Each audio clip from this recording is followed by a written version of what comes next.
What's up, guys? Welcome back to the Morning Brew Podcast. I'm your host, Kayla, and I'm interviewing creatives every other week to bring you an authentic conversation about the experience behind their art.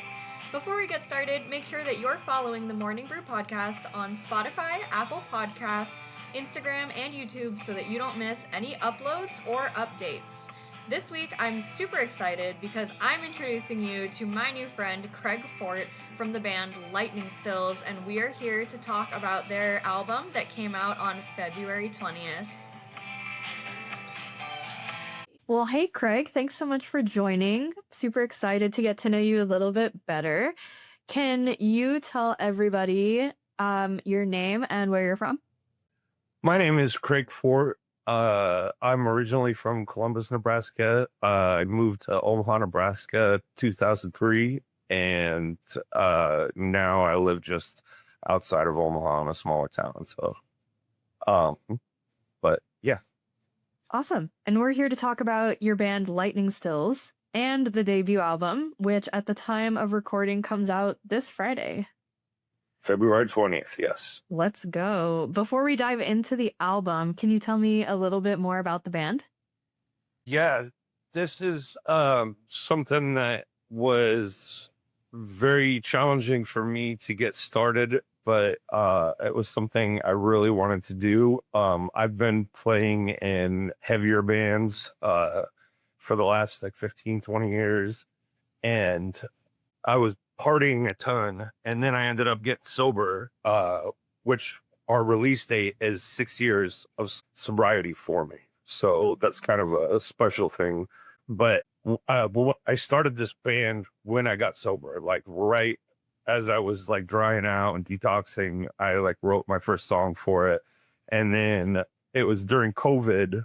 That started right as I got out of treatment, and which was actually really nice because it made it so I couldn't really go anywhere or go out to the bars or anything like that. And so I just sat in my basement and started writing these songs, and the lyrics just kept pouring out. And, I started putting some chords to it. And then I asked my buddy, Mike Friedman, to come on in and play some pedal steel. Originally is what I just wanted. But he said, you know what, let's go ahead and throw a couple other things on there. So he threw some guitar on there, and my buddy Aaron, he did drums for us and just sent us the files. Like I said, it was during COVID, so we did everything kind of in our own home studios, and we put the EP together. And then after COVID started kind of slowing down, then my buddy Javid came over, and he was like, let's play these songs. Like, I want to play them with you. And so he got me to start playing them and start singing. And that was a big change for me because I'm used to yelling, in the heavier bands. Yeah. And so being a front man and trying to sing, at least, was a big change for me. But it was very challenging, very fun. It started out as a alter ego for me. The Lightning Stills, it was a character, like a kind of rhinestone cowboy bootlegger. The name Lightning Stills comes from moonshine, white lightning stills. Oh, cool. Stills. And that was I had a whole theme where I basically took on this persona, and it kind of helped me get through the challenge of putting the bottle down. And then once we started playing more as a band, then I was like, you know what? I'm surrounded by incredible musicians.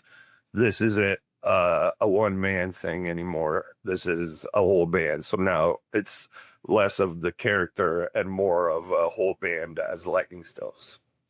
That's really neat. You mentioned that this project started at a really pivotal point in your life. I'm really curious if you're comfortable talking about your experience getting sober and sort of what compelled you to start your journey with sobriety. Yeah, it was President's Day. It was Sunday before President's Day, which is today, and I got hammered And I woke up and I had the day off work and I started drinking right away. And then everything just kind of disappeared. And next thing I know, I woke up in the hospital and my dad was there waiting for me from out of town. And, he got me out of there. We sat in his truck in the parking lot and just talked about stuff for a while. And like, you know what? Let's go to treatment. Let's nip this in the butt. Let's not wait any longer. Let's do this right now. So we went home and he told me to go sleep it off for a little bit. And I had a half pint still in my jacket and I chugged that half pint of whiskey down and I went to bed and that was the last I drank. And when I woke up, probably around like 3:30 or 4 in the afternoon, he drove me to a clinic and dropped me off there. I wanted to drive, but I'm very, very glad that he drops me off because there's a chance I would have, scooted on out of there. Yeah. So it was good that I was kind of stuck there. And it came down to I had right now I have 4 kids. My wife had 2 kids and I had my 2 boys at the time. And it just basically came down to these 2 boys need a father and the way I was going, they weren't going to have one much longer, And so I just decided that I had put my time in. I had done plenty of drinking and partying and everything like that. So I just retired from it and I still drink non-alcoholic beers, Budweiser Zeros mainly to kind of help me get that craving. Sure. But it's been great. Once I decided to do it for my boys, then it was just like no turning back. And there's very few times that I have a craving where I want alcohol, which is nice. I'm very fortunate because I know that's not the case for a lot of people.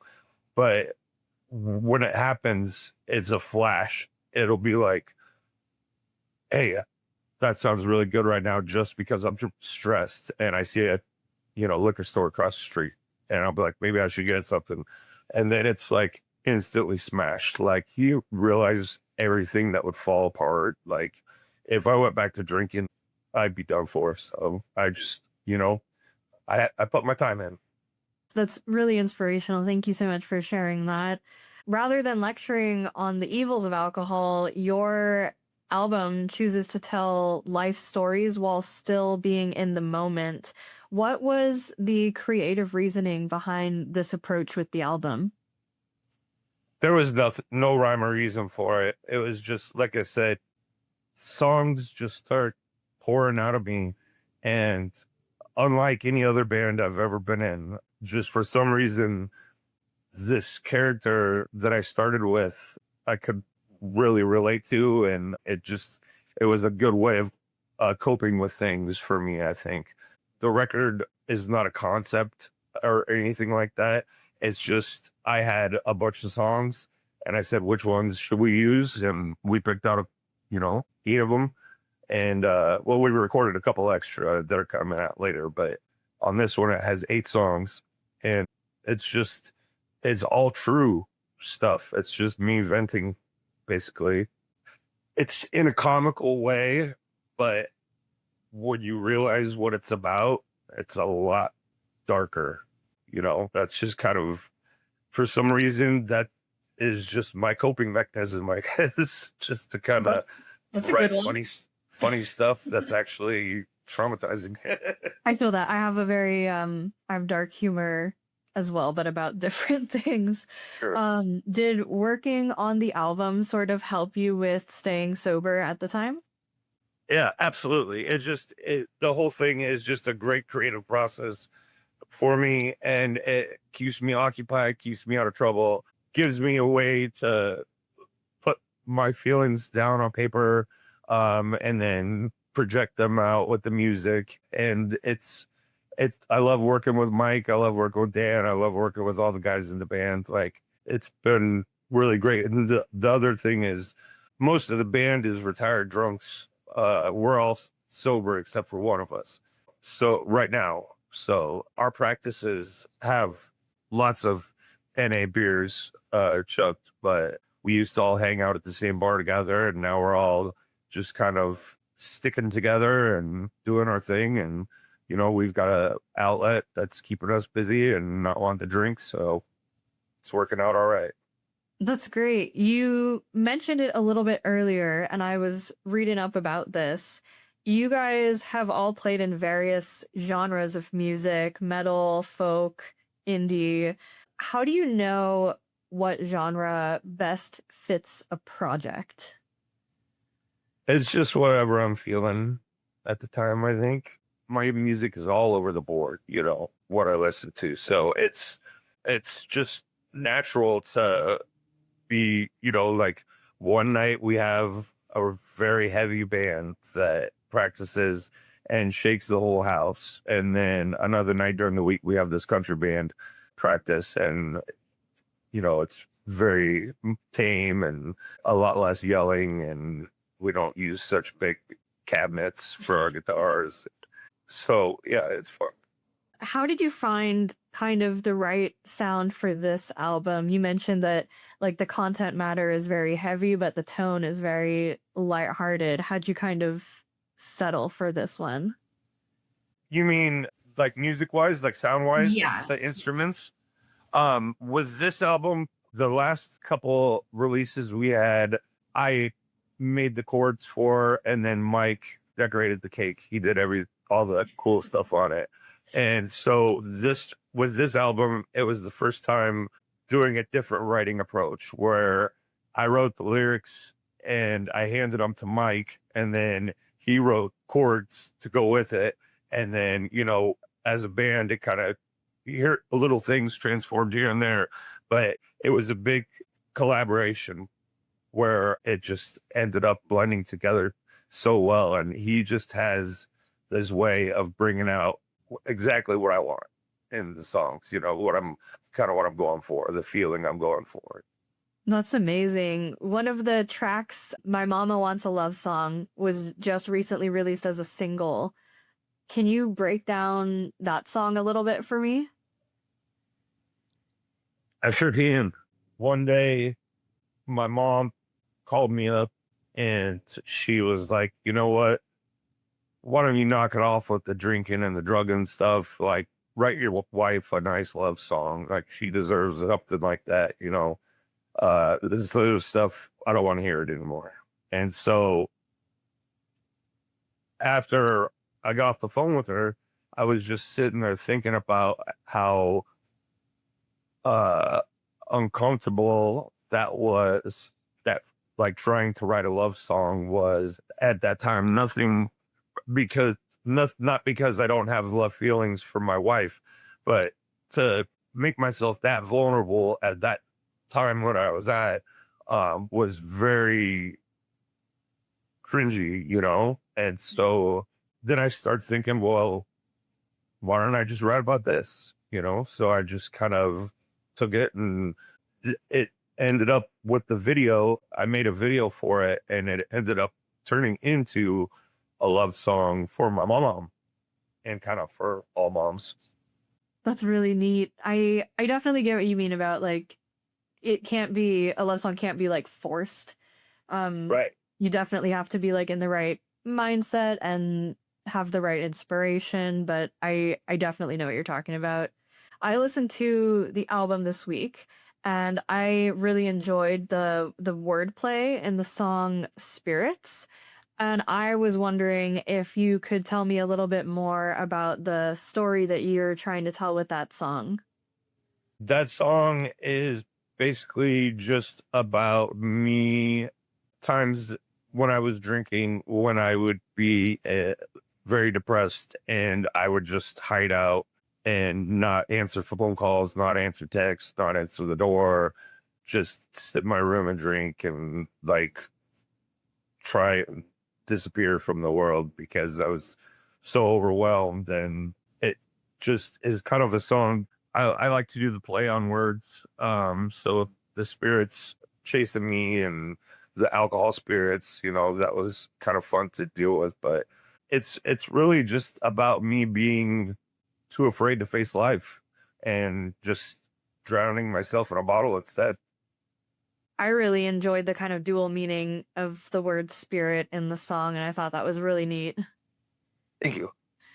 I would also love to hear from you what song off the album that you feel either holds like a special significance or has a really unique backstory. I think that Close Down the Bar, that one I'm really proud of and I really like a lot. And it's one of the more positive, uplifting songs on the album, as opposed to dealing with all the, negative effects of drinking and addiction and everything like that. And then dealing with the aftermath of that as well. But Close Down the Bar, I was at a one night only screening of tribute show called Playing Possum. It was a tribute to George Jones, and it was in a theater. And I went to go see it with my wife, and they were talking about how he closed down the bar.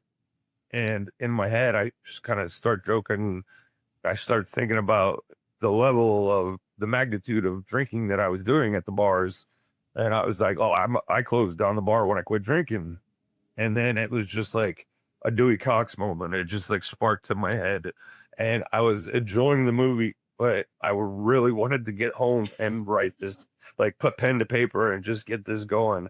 And so I was kind of sneaking my notes app on my phone, putting things down as they came. And I couldn't wait to get out of there. I got home and that song just came together really quick. And it was really fun for me, and it was a song celebrating my escape from the bar, but also realizing how much effect all around me my drinking was causing. That's really neat.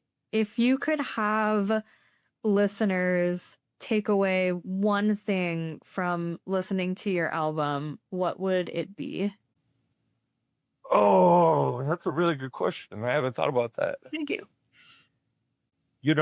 We're just a good time in band, and I'm just venting my stuff. I just hope that there's some other people like me out there maybe will relate to some of the things that I'm saying. And this is an album that I'm very, very, very proud of. And I'm excited for it to get out there and for people to hear it.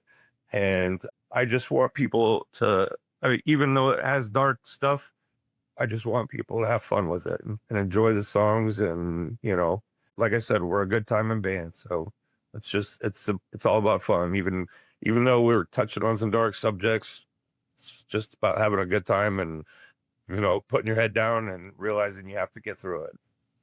That's great. And you have, in my opinion, you have a lot of things to be proud of. But I'm curious, what is something that maybe you don't get to kind of like talk about that you're really proud of? I am most proud of my family, I would say. I do everything for them, like our house is a lot of fun and it's kind of like a Brady Bunch situation, like I said.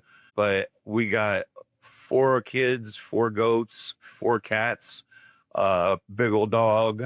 Um, it's quite a funny farm over here. The goats are fainting goats.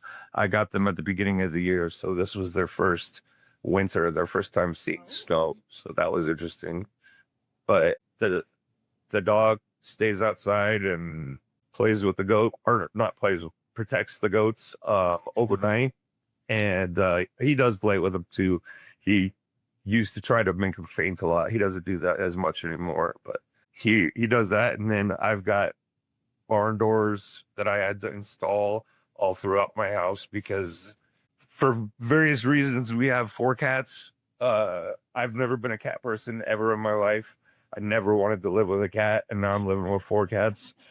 I don't mind though, but I had to put barn doors in, like slidey ones, and some bar like swinging doors, to kind of corral certain cats from not interacting with other cats because different situations. There's just some of them don't get along, and it's just I get that.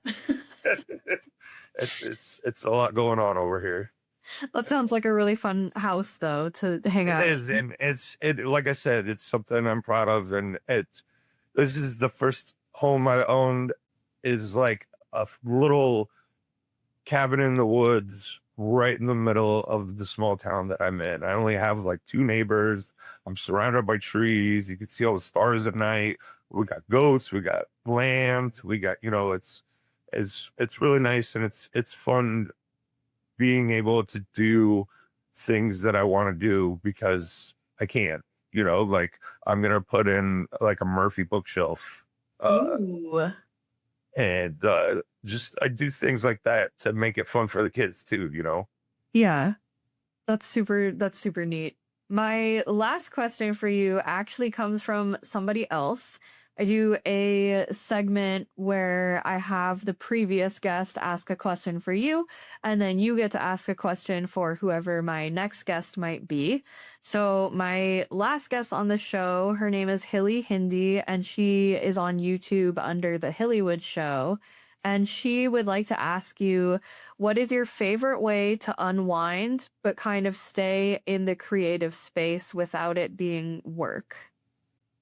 I never thought that really writing would be a big thing for me, but ever since, like I said, I started writing these lyrics for this, now I've got ideas for different literature and like short film and like all kinds of I'm just like bursting with ideas now, and I think that writing like creative writing has been a really good thing for me, a really good outlet. Like I said, I've got just probably 100 songs in my notes app because when I get an idea I do everything ass backwards. So I write my songs like I think of a clever, funny name or a clever, funny lyric, and then I write the song around that. Okay. So it's kind of a different approach, but it's a lot of fun. And so it's the creative writing thing. I wish that I could do that for a living, just do some kind of creative writing. I got a job that supports my family right now that I'm set at, but I dream would be to be a creative writer, do what I want. That sounds awesome. I love creative writing as well. So now you can ask anything you want for my next guest. I don't know who it is yet, though. Okay. Ask them what their favorite Neil Young song is and why. Okay. Sounds good to me. And then lastly, before I let you go, I like to give my artists a chance to do any kind of shameless self-promotion. This will be released, I believe, after the album comes out. So anything you want to plug, now is the time. This new album comes out on February 20th. So if this video is after that, check it out. It's on all streaming platforms. It's available at maxtraxrecords.com, MAXTRAX records, all one word. And then we got all our links and everything up there. We're on YouTube. I make tons of weird videos. They're all up on there on the Lightning Stills YouTube page. Mike and I went down to Nashville earlier this year and we played at D's, and they were kind enough to record it and stream it, and I chopped that up, and so all those songs are available. That was a real challenge for me to do with going from the other bands to this band and then going to just acoustic and pedal steel. That was very hard because there's not a lot of people to back up my mistakes, cover them up when I'm playing. So just kind of me and him up there. But yeah, our YouTube, maxtraxrecords.com, we got our record up there for sale, and there's a couple limited whiskey pint bottle ones, brown, available. So hopefully they'll still be available. when this comes out. Or maybe not. Maybe hopefully not. Yeah, man. Hopefully they sell out. Awesome. Well, thank you so much for joining, Craig. I really enjoyed talking to you about your album. Thank you so much for having me. This was really fun. That's all for today's episode, guys. Thank you so much for listening. I'll be linking Lightning Stills and Craig's socials in the description below, so make sure you listen to their new album and go follow them on social media so that you don't miss any updates from them. Once again, make sure that you're following the Morning Brew podcast on Spotify, Apple Podcasts, YouTube, and Instagram so you don't miss any of the cool uploads that we have coming your way. Be sure to tune in next time because I have a very special guest. The band Bell and Chain is joining me live from backstage. This consists of Davis I.L. from the Barnes, Courtney, and Friends episode, as well as his counterpart Spencer Grammer from Rick and Morty.